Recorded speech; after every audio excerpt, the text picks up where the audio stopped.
So you want to learn how to fly fish. Good news, doesn't take a whole lot to get into it. I'm a funky fisherman and I love to fly fish, especially for bluegill and bass. So don't be intimidated. Not everybody's a trout fisherman. Luckily, where I live in Oklahoma and probably where you live too, you have a great population of panfish, sunfish, and bass, and even carp and channel cat. They will all readily take a fly, and you don't have to be lefty cray. You don't have to make perfect loop casts. You don't need high dollar gear. You don't need to learn all the intricate knots and know all the names of the flies to catch fish. What I'm going to show you today real quick in a funky fly fishing how-to video is what you need to set up. I've been doing this for over 20 years. I started with my grandpa's little fiberglass rod and automatic reel.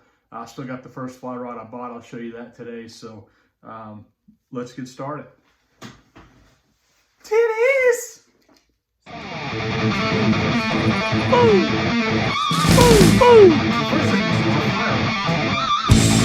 Titties!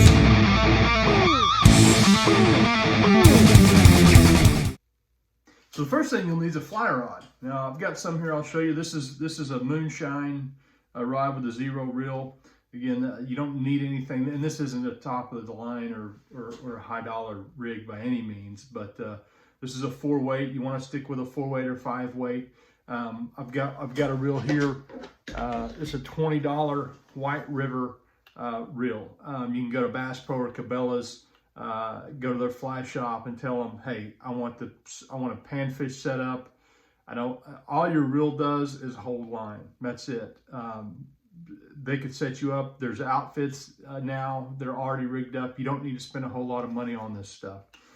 So your local Bass Pro, Cabela's can hook you up with the right things. But a couple things you want to remember: 4-weight or 5-weight, and make sure get weight floating forward fly line, and a 7 to 9 foot rod. So that's really all you need to start, and some flies, and something to carry them in. And you don't need to make a big investment in flies to get started for bluegill or bass. What I have laid out here is what I throw about 90% of the time when I catch most of my fish on, bluegill and bass. So you have here, this is simply a black hare's ear nymph. They make these in different varieties. You can get these online. There's a lot of discount fly shops you can get these at. I highly recommend you buy half a dozen of these. Woolly booger. Woolly boogers work great. This happens to be an olive black, but chartreuse or black or yellow work really good in a woolly booger. I always like to have bead heads to help it sink a little bit. Here's another variation of the hare's ear nymph. This is just an olive version. I don't know if you guys can see that or not. Pretty simple stuff. Doesn't take a whole lot. Doesn't take a lot to catch sunfish. Then you have, obviously, my most fun way to catch fish is the top water popper. Okay, this is a variety of poppers here. If you go to Walmart, typically, or Bass Pro or Academy, they'll have a variety of poppers that you could use. But that's what you need. So very minimal investment in equipment and flies to get started. Now, another question I get asked a lot, and that I hear people kind of get intimidated about, is your leader. Well, I don't know how to tie a leader. I don't know what's the best leader to use for fly fishing. Don't worry about it. All you need, get a little spool of trilene. This is 4-pound test. Rip off about 6-8 foot of that and attach it to your fly line. You could tie what's called a perfection loop. You could Google that, how to tie a perfection loop, and you attach that line directly to your fly line. You don't need a taper leader for bluegill. They don't care. And I'll show you right here. I believe I have a perfection loop tied onto this fly line right here. And I'll show you what it looks like. It's nothing too fancy. Basically, all you're doing is making a loop out of the line, and you're looping it through the loop in your fly line. And YouTube is your friend here. Google is your friend here. Doesn't take it. That's all you need. That's really, literally all the equipment you need to go fly fishing. Just to give you an idea, I've got 3 rods set out here. As far as your fly rod and reel, it doesn't take a whole lot.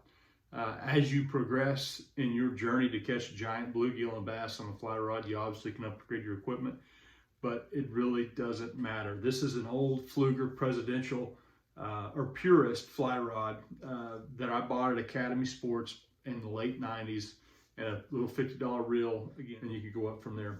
But so don't worry about don't worry about what name's on your fly line or what name's on your fly rod. Don't worry about what reel you have. All your reel does for bluegill and bass is hold the line. That's it.